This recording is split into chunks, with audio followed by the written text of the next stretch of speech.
पश्चिम बंगाल से हम पश्चिम देवेंद्र, अभी चुनाव में ज़्यादा वक्त नहीं रह गया है और अमित शाह जी का भी दौरा होने वाला है। बीजेपी इस वक्त अपने आप को कहाँ देख रही है इस चुनाव में? अमित शाह के दौरे से स्टार्ट कर सौरभ, तो 29 और 30 को जब वो जाने वाले हैं तो पहले कोर ग्रुप की बैठक करेंगे बंगाल बीजेपी कोर ग्रुप के साथ। दूसरा कार्यकर्ताओं का सम्मेलन, आरएसएस दफ्तर में जाएंगे क्योंकि आरएसएस का बहुत अहम रोल रहने वाला इस चुनाव में। फिर सांसद और जो विधायक हैं बीजेपपी के, उनके साथ बैठेंगे। बीजेपी की स्ट्रेटजी ये है, अभी जो बीजेपी ने अपने 294 सीटों में से जो सीटों को चिन्हित कर रखा है, उनमें बीजेपी 162 ऐसी सीटों को चिन्हित कर चुकी है जिन पे वो मान के चल रही है कि इस पे तो वो जीतेंगे ही जीतेंगे। मतलब हर हाल में शॉर्ट विक्ट्री वाली जो सीटें हैं वो 162 मान रही है। इसके अलावा 40 से 50 सीटें ऐसी हैं जहाँ पे नज़दीकी मुकाबला वाली सीट बीजेपी मान रही है, मतलब क्लोज फाइट, इधर वे कहीं जा सकता है या थोड़ा पीछे हैं तो उसको हम जीत में कन्वर्ट कर सकते हैं। तो 200 से 210 सीटें ऐसी हैं जहाँ पर बीजेपी अपनी पूरी ताकत लगा रही है। इसके अलावा कई सीटें ऐसी हैं जहां पर बीजेपी अपने कम संसाधन, कम चीज़ें खर्च करेंगी, कम वर्कफोर्स लगाएगी, अपने नेताओं के दौरे कम करेगी, जहां पे उसको पता है कि यहाँ पे बहुत कुछ करने की गुंजाइश नहीं है। तो मतलब पूरी स्ट्रेटजी के साथ उन सीटों पे आप मेहनत करें जिसको सीधे सीधे जीत में कन्वर्ट कर लें। उस लिहाज से लगभग 200-210 सीटें, जिनमें 162 पे तो बीजेपी मान के चल रही है कि जीतना ही है। इसका मतलब तो ये हुआ कि बीजेपी मान रही है कि हम चुनाव जीतना है, क्योंकि बंगाल में चुनाव जीतने के लिए आपको 148 सीटें चाहिए।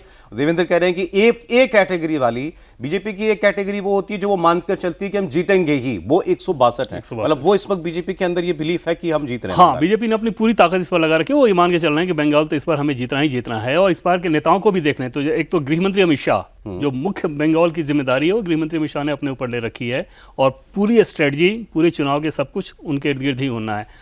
लगातार उनके दौरे भी होंगे, हर महीने में कई दौरे होंगे। दूसरा, उनके बाद के नेताओं की अगर बात करें तो भूपेंद्र यादव जो कि केंद्रीय मंत्री हैं, वहाँ पे चुनाव प्रभारी हैं। भूपेंद्र यादव के ट्रैक रिकॉर्ड की अपने सौरभ बात कर लें तो एक बिहार में जब वो प्रभारी थे तो वहाँ पे सिर्फ हार मिली थी बीजेपी को।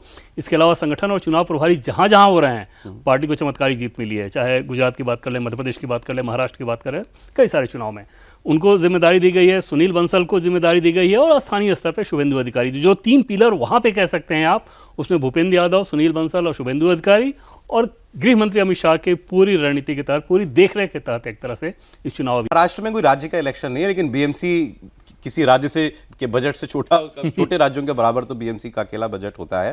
तो वहां अभी शिवसेना जो है वो सत्ता में है। शिवसेना जब टूटी नहीं थी तब से शिवसेना का राज 1997 से जो है वो चला आ रहा है। तो उद्धव ठाकरे की अब पार्टी टूटने के बाद भी कोई ताकत बची है या ये वन वे कॉन्टेस्ट है शिवसेना आज की शिंदे की और बीजेपी के बीच?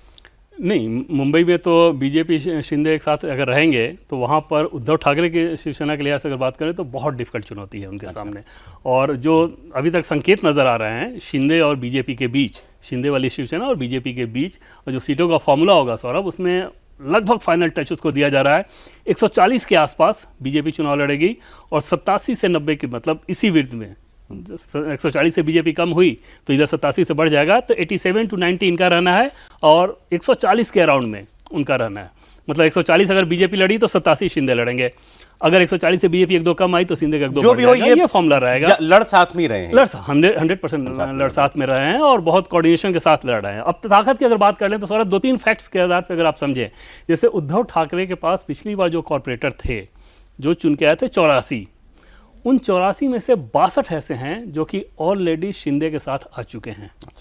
अब आप सोचिए कि जो जीते हुए कैंडिडेट हैं अगर वो इधर आ रहे हैं और लोकलाइज इलेक्शन होता है। दूसरी चीज़ कि क्योंकि 2022 के बाद एडमिनिस्ट्रेटर के मार्फत बीएमसी चल रहा है, चुनाव हुआ नहीं, तो वहाँ पर सरकार के पास फंड था उन कॉर्पोरेटर्स को फंड देने का ताकि वो इलाके में डेवलपमेंट कार्य का श्रेय अपने पास ले सकें। तो जाहिर तौर पर अपने लोगों को मिलता है, तो वहाँ पे एकदम से अपर हैंड नज़र आ रहा है। और तीसरी चीज़ अगर आप देखें कि पिछली बार जैसे मुंबई में विधानसभा की सीटों के हिसाब से आप देखें तो जिन 10 सीटों पे उद्धव ठाकरे की पार्टी जीती थी, 10 एमएलए उनके जीते थे, उसमें भी 5 सीटें ऐसी थी जहाँ पे वो मुस्लिम डोमिनेटेड सीटों के आधार पर जीते थे।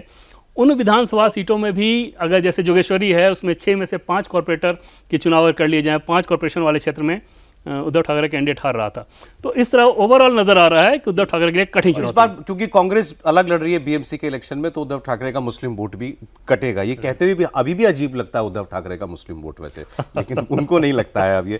केरल में तिरुवनंतपुरम में भारतीय जनता पार्टी ने इलेक्शन जीता, लोकल इलेक्शन, और अपना मेयर बनाया है। ये पार्टी के लिहाज से कितनी बड़ी जीत है? निश्चित तौर पर बहुत बड़ी जीत है। और आपने देखा होगा कि ये शशि थरूर जैसे नेता वो भी इस बात को स्वीकार रहे हैं। और दूर दूर तक ऐसा नहीं है कि शशि थरूर बीजेपी में आने जा रहे हैं, चाहे जो भी नैरेटिव चल रहा हो वो है उधर ही। इसके बावजूद उस चीज़ को स्वीकार, से कितनी बड़ी जीत है? निश्चित तौर पर सौरभ बहुत बड़ी जीत है। और आपने देखा होगा कि ये शशि थरूर जैसे नेता वो भी इस बात को स्वीकार रहे हैं, और दूर दूर तक ऐसा नहीं है कि शशि थरूर बीजेपी में आने जा रहे हैं, चाहे जो भी नैरेटिव चल रहा हो वो हैं उधर ही। इसके बावजूद उस चीज़ को स्वीकार रहे हैं सौरभ, और ये दिख रहा है कि बीजेपी के ग्राफ ऊपर की तरफ जा रहा है। हालांकि सरकार बनाने के लिहाज से बात करें तो केरल में मैं इस चुनाव में नहीं देख रहा, 20 के आसपास बीजेपी अपने विधायकों की संख्या इस चुनाव में लेके जा सकती है। बीजेपी की स्ट्रेटजी ये है ओवरऑल कि किसी प्रकार से मैंडेट ऐसा है जिससे यूडीएफ और एलडीएफ एक साथ होकर सरकार बना लें, ताकि अपोजिशन का सीधे सीधे स्पेस बीजेपी के पास आए और अगले चुनाव में पार्टी केरल में 26 में चुनाव, आप कह रहे हैं जीत, अभी जीत वाली स्थिति में, मतलब उस सोच में भी बीजेपी नहीं है मुख्य विपक्षी दल बनने की। हाँ। और तमिलनाडु में एक स्टेटमेंट आया, जो विजय एक्टर हैं जो अभी काफी पॉपुलर दिखाई दे रहे हैं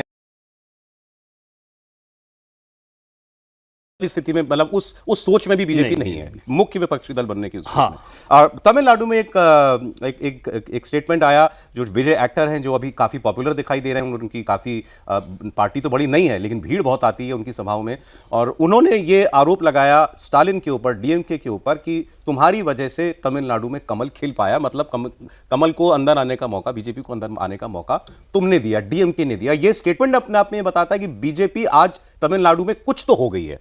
तो इस बार चुनाव है, बीजेपी क्या एक्सपेक्ट कर रही है अभी? देखिए, तमिलनाडु के हिसाब से अगर बात करें, जैसे मैंने बंगाल के बारे में बताया कि गृहमंत्री अमित शाह सब कुछ वहाँ पे देख रहे हैं, तो दूसरा राज्य जो देख रहे हैं वो तमिलनाडु देख रहे हैं। असम पे बहुत ज़्यादा फोकस नहीं रहेगा, केरल पे बहुत ज़्यादा फोकस नहीं रहेगा, लेकिन तमिलनाडु पे रहेगा। और बीजेपी ये मान के चल रही है कि तमिलनाडु में उसका गठबंधन जो है वो बहुत अच्छा करेगा। हालांकि वहाँ पे डिफिकल्ट रोड है सौरभ, इसमें कोई बात दो राय नहीं कि डीएमके का अपना जो गठबंधन है वो बुके बहुत बड़ा है, उनके साथ कांग्रेस भी है, लेफ्ट के भी दल है, वो बड़ा बुके है। कड्डा पंचायत जैसी चीज़ें जो हुआ करती थी डीएमके सरकार में, वो बहुत अनपॉपुलरिटी रहती थी, उस पर बहुत हद तक उन्होंने कंट्रोल किया।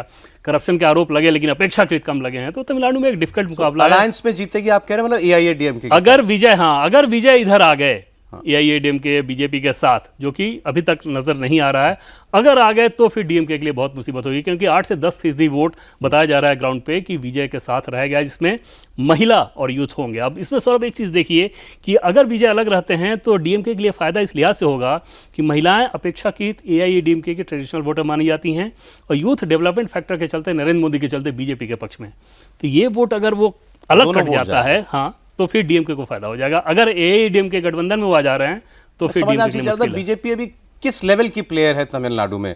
उत्तर प्रदेश में कांग्रेस जितनी या नहीं, उससे आगे, उससे ज्यादा, उससे आगे। लेकिन इसमें भी कोई दो राय नहीं कि जिस प्रकार से अन्नामलाई चाह रहे थे कि बीजेपी सिर्फ अपने दम पे उस अभियान को आगे बढ़ाए, बीजेपी ने वहां पे गठबंधन के तहत वो जाना बेहतर समझा, और वो मुझे लगता है कि रियलिटी भी है।